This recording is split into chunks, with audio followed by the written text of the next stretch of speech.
Raphael Signs, a specialist in designing, printing, signage, or vehicle branding, 3D signage and window branding, indoor and outdoor signs. For all your banner designs and print, contact us for a free quotation on the numbers on your screen, or email or visit us at 91 Livingstone, Corner 8th Street in Harare. Raphael Signs, our portfolio speaks for itself.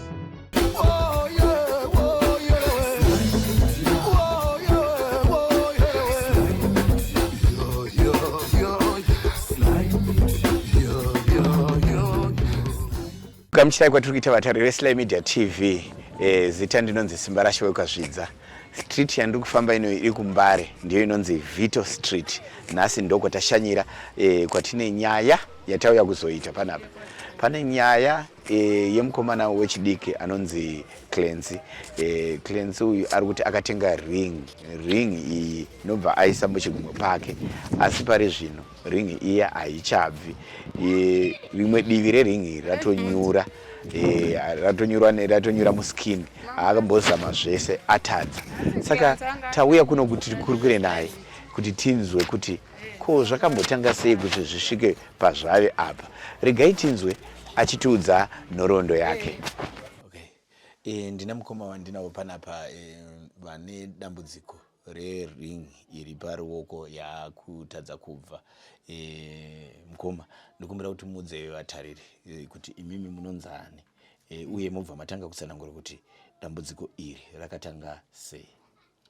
Madi yenyumu yeZimbabwe standita unzi Cranswick Saidi. Ndakapfeka ring yakarambirira muchigunwe yanga iri diki. So izvo zvinoda rubatsiro rwekuti kwanise kuibviswa chigunwe chakutondirwadza zvisingaiti. Yanyura muganda. Ring wakaiwana sei?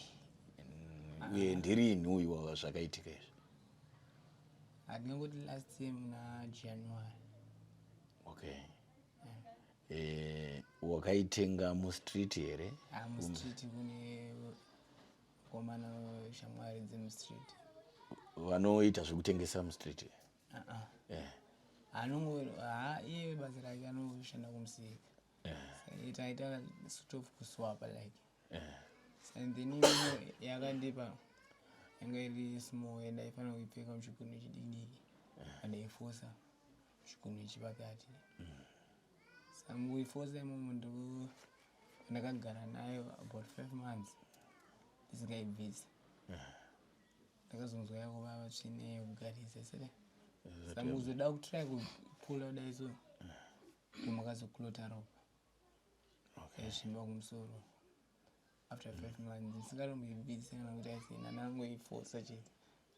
Zvekuti akaringi kanyazobatira pachigunwe. Okay. Ndikuona wakaipfeka pachigumwe ndechemarriage. Angwangori mucheno zvavo hapana marriage. Okay. Woimama ngotengera mucheno chete. Mucheno chete. But ndikuona kuti uri kuti iwe wakatoswapa. Sei wakada iwe? Inini kudai pane imwe yandandinayo. Yanga ine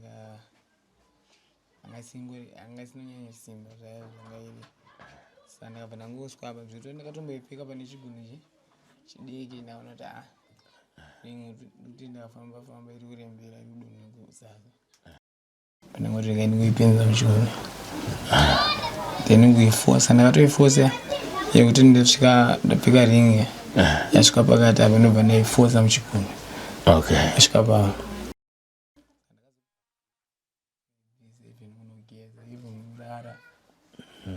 Asingaibvisa. Okay. Sakugina weight kwewe ndo wazokonzeresa. Okay. Ndakunzoyavava painge yagara tsvina. Okay. Ndazora mafuta zvese zvinotsvira ndoita sei kuzama kuibvisa. Zama kuibvisa. Topera zongomuka yakulota ropa. Okay. Yadaro pane here zvimwe zvawakambozoedza kuti kuchipatara madhokotera kuti vakubatsire kubvisa? Ndakarogara almost mwedzi ndiri muHarare hospital. Chandanaendera hangu nanorapwa mabayo asi nofamba kwenguva ndichidhirinwa mvura because ndazi ndine mvura pax-ray pachest. Saka mukufamba kwenguva ndatotengerwa chinonzi chiguku chedrainage. Ndokugara Maroro Hospital munotouya madhoctors vakuru vanenge vachifamba mawadhi aya. Ndatokungirewo kuti ndine ringi yanditambudzwa muchigunwe chavaratidza chinzi Dr. Mabhonzo achauya. Dr. Mabhonzo achauya then akazouya Dr. Mabhonzo aya batotora bonikata inonzi bonikata mene dambu ramabhonzo aya mbouya nayo ndiri mutori muwadhi zototi vakatondibaya chiveve zvoti ndakatochema pakandikaiswa because chinhu chacho chisimbi chinoita kupinda zvototi tsinga kana dzakatokwara dzimwe chichema kurwadziwa asi sezvo vaida kutora kuitawo basa ravo nekundibatsira futi hayangoramba chinhu chacho chaitsvedza. Okay. Hapana rimwe help yavakakupa here kana kuti mazano avakakupa ekuti ikwanise kubva? Vasina mazano vakandipa vangoti vachadzoka iri weekend vachiti next week. Munoziva madhoctors maspecialized anenge ane masurgery vanenge vane mabasa kuti vaumwe surgery handinazombouya svika nditozodischarge ndozokumbira kudischarge muMaroro Hospital. Ndirini apa pawakaenda kuHarare Hospital? Last year muna August. Saka kubva ipapo hapana rumwe rubatsiro rwawakazombotsvaga here rwekuti ukwanise kubatsirwa? Handinganyepe. Ngosangana nevanhu vamwe ndasangana nadhokta echiti anoshanda mutheatre andiudzawo madistance that. Vakakuudzei kwanzi? Andiudza kuti hanzi ndindoshanda mutheatre. Saka yotsvaga 150 plus ndiuya nemaparticulars ndinekagrinder kanocheka mabhonzo ndinotora maparticulars acho mutheatre then tozviitira kumaraini. Okay. Mari yacho ndoya ndisati ndawana. Okay. Vakati mari 150. Okay. Ndi umwe dhokta wakangozosangana naye? Missionary mumwe. Okay. Saka inyaya yekuti izvezvi kuti usaende kune vana chiremba inyaya yezvikwanisiro? Zvikwanisiro chekutanga. Okay. Alright. Ndiri kutarisa ringi yako Cleanse. Iri sealed here kana kuti ine gap rainayo sama? Aiwa, iri sealed. Iri sealed? Ko uku haichaoneki wani? Apa ganda rakatozoenda pamusoro peringi. Okay. Zvototi uko yakabuda yanga yakatonyora sezvakaita kuseva. Asi uhu ndoko wakatira kubvisa nako panguva yaiko. Ganda rakatozoenda pamusoro peringi. Zvototi iko kudai kwakatovharika asi nekutorai kwayo kwandakazoita kubviswa ndokwaita kuti igare riri panze. Okay. Welcome to Ideal Pavers, where we offer a wide range of landscaping bricks, including Big Hexagon, Domestic Interlock, Domestic Dogbone, Industrial Interlock, and Cement Bricks. For more info, contact us on our numbers provided or visit our offices today.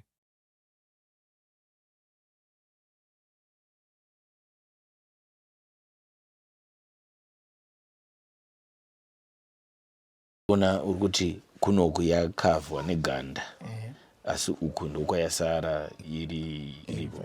Marwadzo akamira sei? Marwadzo ari pasinga atori kumoyo chaiko zvekuti kuri kugumwa nemunhu kana kunzi kurwadziswa peni yacho inosvika kumoyo chaiko. Saka mutodi kugumwa ruoko? Handidi.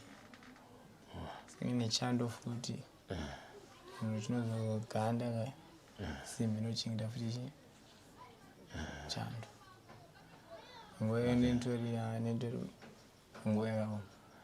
Asi wokuona kwako Cleanse iringi chaiyo here hauna kufunga kuti pane zvinogona kunge zvakaitika kwairi? Nepfungo dzangu handina kuda kumhanyira kwakadaro zvako. Sezveni munhu anga atopfeka ringi ndakanoifosa ndaifosa ndenga ringi ipfeka nezo. Okay. Then the main problem kutozogaridza ndinayo futi after all singaibvisa. Maruze ringi chaiyo chikanudze muchato chinogeza chaicho unoita se unoibvisa, chinorara chaicho unoibvisa. Saina ndambopera ngo ndazviita nedonyepa. Okay. Zvekuti hauna kumbofungira zvimwe zvinhu zvekuti kuti mazuva ano kazhinji tichiona zvinoitika vamwe vanoti marings haachangotembeki ese iwo hauna kumbopfera wazvifunga uyezve izvozvo hazvimo mupfungwa dzako rungoti ndakaifosa ringi. Alright, Clarence, tiri kusvika patiri nhasi uno uri paSly Media TV. Mhuri yeZimbabwe iri kukuona, madhokotera ari kukuona, vanorapa vanobatsira vese vari kukuona. Chikumbiro chaunacho chaunoda kuti mhuri yeZimbabwe ikubatsire ndechipi? Ndine batsiro rohombe randikukumbirisisa mhuri yeZimbabwe. Ringi yanditambudza, ndine marwadzo asiripo ekutoti handina kana ku peace of mind yebhodhi. Zvimwatoona bhodhi yangu haistoriwo bhodhi yangu chaiyo. Ringi yakutosvika pamwe ndidya mwoyo chaiyo chikanyama. Handistori health nayo ringi iyoyo. Saka rubatsiro ndirwekutoti angandikwanisawo kundibatsirawo even nekundibvisa chaiko chaiyo ringi yacho. Rubatsiro rwero ndikurikumbira nekusingaperi. Alright, uyezve sezvo vati yese vanogona kunge vachizvinzwa vanogona kukubvisa. Vamwewo maZimbabweans anogona kuti no, Clarence nyaya yataura kuti umwe dokta akati zvada 150 azviitire chikumba. Anogona kudawo rubatsiro rwekuti uwanewo mashereni ekuti ukwanise kubvisa. Taura kuti vazvinzwe vachikuona. Ndizvozvo vabereki. Rubatsiro rwandinokumbira apa nderwe even mari. Nekuti ndakaonawo dhokta akati angikwanisa kuicheka anoshanda mutheatre. Ndo munodamburwa even simbi namabhonzo anoswatanudzwa mutheatre. Saka mashereni yaona achikumbira rubatsiro nawo ati $150. Dzimwe dzenguva Clarence, matambudziko akadai iwe uri mukomana wechidiki, zvinhu izvi zvakudzosera mumashure sei paupenyu hwako nepakutsvaga kwako pararamo yako? Ringi yakudzosera kumashure zvakadii? Kusundidzorerayo mashure anenge ndonyepa. Ndiri munhu uri uchangotanga kukura. Uchangotanga kuda kuti ugadzirwe life. Ndo pakanotanga uchi iyo problem yamukuona. Nokuti kamaoko ndo atoti anoshanda basa. Ndizvozvo. Zvino wati rumwe racho narudi kana kugumwa. Zvino kushanda kwacho uri chiri mukomana wechidiki kuchashandika. So apa iwe une makore mangani kwazvino? Turning 26 years. Okay. Wanga uchimborarama sei usati waita dambudziko iri? Ndangorarama ndichiita zvekudetsera makombi. Okay. Ndizvewendi. Zvakadaro. Asi kama waiwana cheuye? Ndizvozvo. Asi kozvino uchakwanisa kuenda nekuda kwedambudziko iri? Zvozvo chaizvo. Okay. Asi tinoziva kuti mukuitika kwetsaona dzakaita seidzi unewo malessons aunogona kunge awadzidzawo mulife. Amene kuti ungada kutiudzawo kuti wadzidzei nezvinhu zvakaita seizvi? Chandingadzidzisa mhuri yeZimbabwe ndifunga munogona kuzongowa chekutanga chidzidzo ndechekuti kuonawo kana ringi yacho chidzidzo chekuti pamwe munhu unogona kuti ndichapfeka ringi futi nekuonawo dambudziko rangu.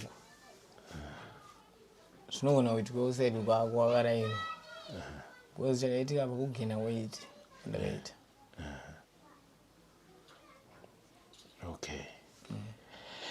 Alright, mwanamai ndinotenda nenguva yawatipa ino kuti ukurukure dambudziko raunaro. Ndinoziva kuti pavatariri vedu veSly Media TV tinoona vamwe vachizombobatsirwa nevakasiyana siyana, madhokotera varipo, vana mazvikokota vanoona nezvematambudziko akaita seaya variko vanenge vachiona, uyezve vamwe vatariri vatinoshanda navo ndinosuona vachibatsira vamwe nemari kana kuti mari kuti process iyi iitwe, ring ikwanise kubva pauri uyezve urarame upenyu hwako hwaugara uchirarama uri mutano usina marwadzo.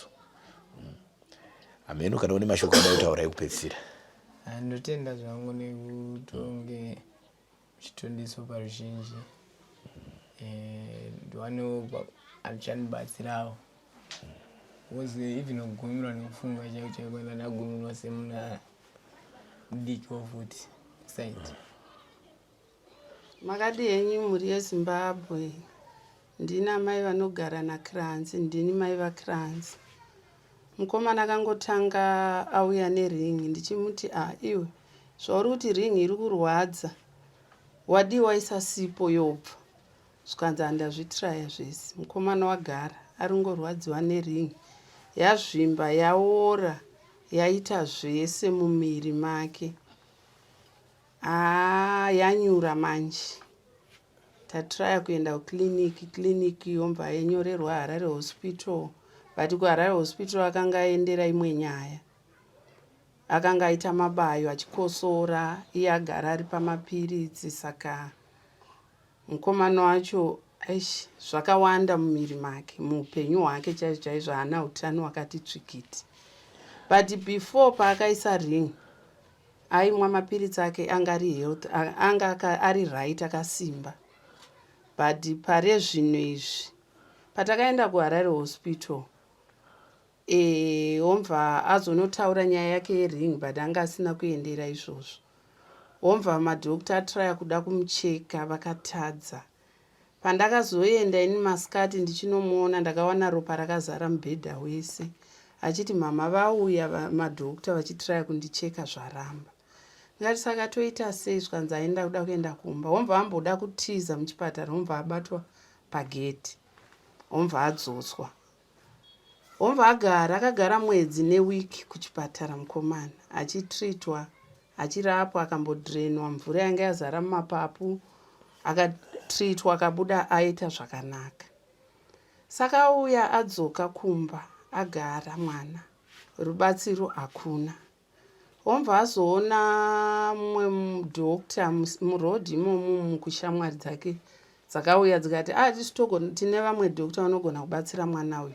Omva vandidedza kugedhi. Omva ndaenda, zvikanzi tine munhu anogona kubatsira Kranzi. Saka ari kuda $150.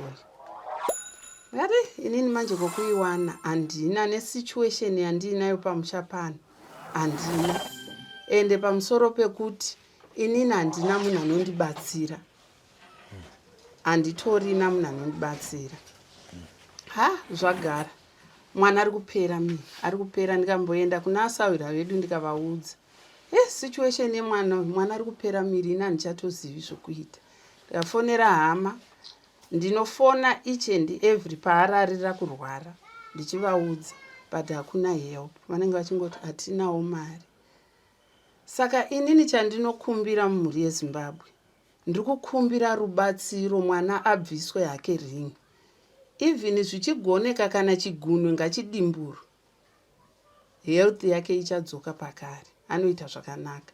Kozi marwariro anoita, anorara achigomera usiku hwese, achichema mwana nechigunwe, ari kurwadziwa. Saka tinokumbira rubatsiro. Muri yeZimbabwe tiri kukumbirawo rubatsiro. Vanogona kutibatsira tinokumbirawo rubatsiro. Kozi situation yacho haina kutomira mushe, mwana apera kusara bhonzo kudai, ring iri kumudya kozi yakanyura yakabata bhonzo. Tinokumbirawo rubatsiro muri yeZimbabwe. mainzwa kavatariri veSly Media TV nyaya yatanga tinayo panapa yemukomana wechidiki anonzi Clancy uyo ava kutambura nering iyo iri muchigumwe chake. Zvinoratidza kuti ring iyi yava nenguva iri pachigumwe chake, asi akamboenda kuchipatara akatadza kubatsirika. Izvezvi ari kutsvaga rubatsiro rwemari inosvika $150 kuti akwanise kuita process yekubvisiwa ring iyi pamuviri pake. Ring iyi yamushungurudza zvekuti marwadzo ake aenderera. Chero tamuona patasvika panapa akagara anga achiratidza kuti ari kushungurudzika zvakanyanya, zvinhu zvinowanikwa kuna ani nani muno munyika, asi tinoziva kuti kuvatariri vedu veSly Media TV ndiwo mamwe matambudziko anenge achida kuti vana mazvikokota nevamwe vaya vanorerutsa mwoyo vabatsire mukomana uyu akwanise kuzviriritira, ashandirewo mhuri, ashandirewo iye upenyu hwake sezvo achiri wechidiki. Ndinoziva vazhinji munotambanudza maoko munokwanisa kutibata isusu veSly Media TV kuti tibatane nemukomana uyu tikwanise kumupa rubatsiro rwaari kutsvaga. Anokuonekai muchirongwa chino nhasi ndisimba rashe wekwazvidza mukanya, ndichitenderawo Daniel Kachere akabata muchini.